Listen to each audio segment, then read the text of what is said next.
How would you like to have your entire web development experience, all of the tools you need, completely inside VS Code? We've got our code, of course, our terminal, but now our browser, browser dev tools, and, wait for it, the console.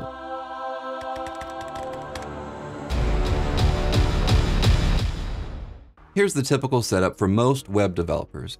We have our text editor on one side and our browser on the other side or on another monitor. We go back and forth between the two, inspecting elements, editing CSS, then copying and pasting our changes between the two. And most importantly, we go back and forth checking console logs, because actual debugging hasn't really been that great of an experience for JavaScript developers in VS Code until now. All right, so let me give you a demo of my new development setup. I have a very basic HTML, CSS, and JavaScript project here. It's just a counter, nothing special. So I can count up, I can count down, pretty simple. So let's say that I want to check out my work so far, give it a preview, maybe tweak some CSS values. I'll make sure you're on the HTML file, and then go to the Debug tab. We're going to click Run and Debug, and then if you're prompted, use Edge Launch. Okay, I know a lot of you are going to be wondering why Edge. Generally, I use Chrome and sometimes Firefox, but think about it. VS Code is owned by Microsoft. Edge is owned by Microsoft. It makes total sense that Microsoft is going to make a better experience for Edge in VS Code than for Chrome. But Edge is basically Chrome repackaged. It has the same tools that you're used to in Chrome. So I don't think that Edge is a bad browser at all. Give it a chance. Okay, back to the regularly scheduled program. I now have an extra browser window. So you might be thinking that I was lying when I said that this would all be inside VS Code. But no, I wasn't lying. Let me show you. I'm going to move this extra window off the screen. And now we have our debug toolbar up here at the top. And because we launched with Edge, we get this extra button on the right here that says Open Browser DevTools. We will need to install an extension for this to work. If you don't have it installed, you'll be directed to the Extensions tab and to the extension Microsoft Edge Tools for VS Code. So let's go ahead and install that. And now when we click Open Browser DevTools, we have our browser and DevTools inside VS Code. Now I do have the other external browser window still open, and you do need to keep it open. This browser preview inside VS Code is actually a screencast of the external window. So let me bring that external window back over and watch as I zoom in and out on this external browser. It's updating on the screencast inside VS Code as well. So I'll move this back off the screen. And so inside VS Code, I can't zoom in and out using this screencast, but I can interact with this. I can click plus and minus and interact with the site just like I would normally.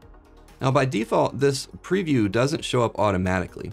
You can click this little button over here. It says toggle screencast, and that actually turns that on and off. Now to have it enabled by default, we'll just go to our settings and search for headless. And then you're going to look for this VS Code Edge DevTools headless and enable that. So now not only do we have our Elements tab, which we can select elements from, we also have the Network tab. So we can see all of the network traffic just like we would in our external browser.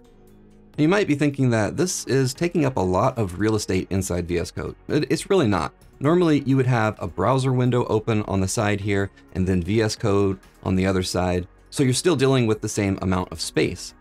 Or you might switch back and forth between VS Code and the browser. Well, you can do that with this setup too. Just move the DevTools tab over here to your other coding tabs.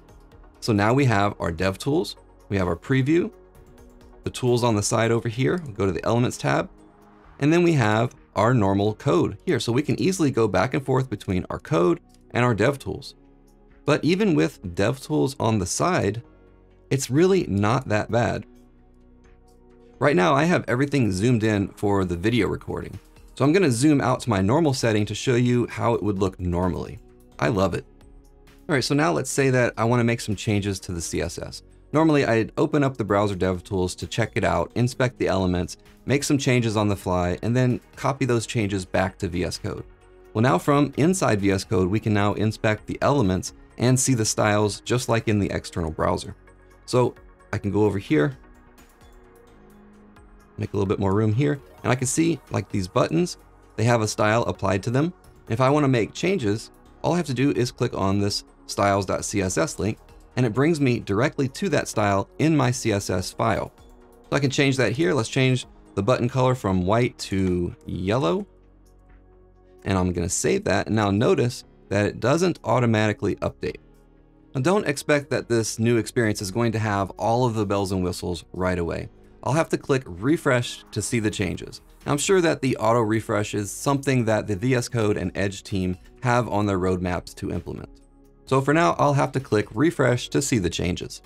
But there is a solution. Right now, we're not running a server. So we could run a reloading server from the terminal and then start up our dev tools, and it would auto refresh for us.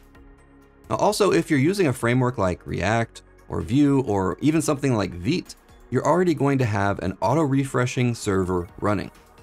So let me show you how to get this to work when you already have a development server running. For this, we're going to use an npm package called reload. So I'm going to open up my terminal and run npm I for install -g for global and then reload. That's going to install this package on your system globally. I already have this installed. So after it's installed, just run reload. Now this is going to start a local development server running on port 8080. Now again, if you're using React, Vue, Next.js, or something like Vite, you can skip this step because you already have a development server built in. Now, in order to get this to run inside VS Code, we are going to need to set up a launch.json. That's really easy to do by going to the Edge Tools tab, which we have because we installed that extension, and then click generate launch.json. It's going to add this file to our project directory, and the only thing that we need to edit is the URL. So I'm going to enter http://localhost port 8080, and then save that. If you're using Vite or Create React App or anything else that has a development server, you just need to enter the appropriate localhost port. All right, so right now in our dev tools, we're running this from our local file system. We want to run this from our localhost port 8080. So we're going to stop this dev server, and then we're going to hit launch project. Now that's going to launch on port 8080. And now we can see our preview here again. And if we click on the button, we can see that the button color is yellow. And now if we go back and we edit any file in this project, it's going to automatically reload. So I'm going to change this back to white and hit save. Now you can see that it's automatically reloaded and now the buttons are white. Okay, so now it's time to show you what you've all been waiting for, the console inside VS Code. Now, you might have noticed in the dev tools that we only have the Elements tab and the Network tab. So where's the console? Well, we'll get to that in just a second. Let's say that I have a bug in my code. Normally, I throw a console log in and run it in the browser and then go back and forth until I figure it out. Instead of doing that, we're actually going to use the Debug tab and set breakpoints. And then I'll show you the console too. So let's go to the JavaScript file. So in here we have a plus button event, a minus button event, and it's just incrementing and decrementing the count. So on this count decrement, I'm going to add a breakpoint. So just hover over into the gutter here, just to the left of the line numbers, and then click and you'll add a breakpoint. I'm going to close this current dev tools and go to the debug tab. And for this, we'll have to add another launch configuration. So just click this gear icon, and then we're going to add a configuration. This time we're going to add Edge Launch. This one is already configured for port 8080. So if you're running on any other port, be sure to change that. I'm going to save this and close it. Let me make this a little bit bigger so we can see. So we have run and debug here, and then we have different launch configurations that we can choose from. We're going to choose Launch Edge, and then we'll click the play button. Now that's going to pop up our Edge browser on my other monitor, which I'm just going to leave back over there. And then we can open up our dev tools like we had before. So now we have our preview, our dev tools, our code, and our debugger. Make these a little bit bigger. So if I click count plus, that's going to work. It's going to add 1. But when I click the minus, it's going to hit our breakpoint. So let me click minus. So now it hits our breakpoint, and now we can inspect all of our variables. So here under script, we can see that our count is 1, We can also see our other variables, which is count display, minus button, plus button. And if I want to watch a specific variable, I can click plus, and let's enter count. So now I can easily see count right here without having to dig for it. So now if we step over this, let's just go ahead and click that. We can see that count it was 1 and now it's 0. We can inspect and see everything each step of the way. Now this is the best way to debug. It's how it's supposed to be done. But now I'll show you what we all do. Console log. So now under the plus button event listener, let's do a console log on the count. And I'll save that. It's going to automatically reload. And so now when I click the plus button, it should give us a console log. So let's hit plus.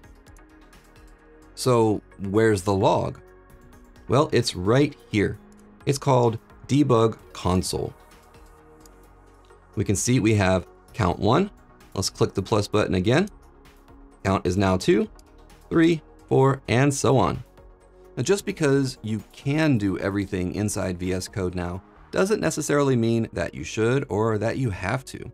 A lot of us are used to having our browser open on another monitor. The cool thing is that you can still do that with this setup. That's exactly what I plan on doing. You can turn off the screencast and use the external browser window on your second monitor to save some room inside VS Code. I think that having the dev tools and console inside VS Code is going to make us much more productive. There's going to be a lot less back and forth between browser and code. So give it a try on your next project and let me know what you think.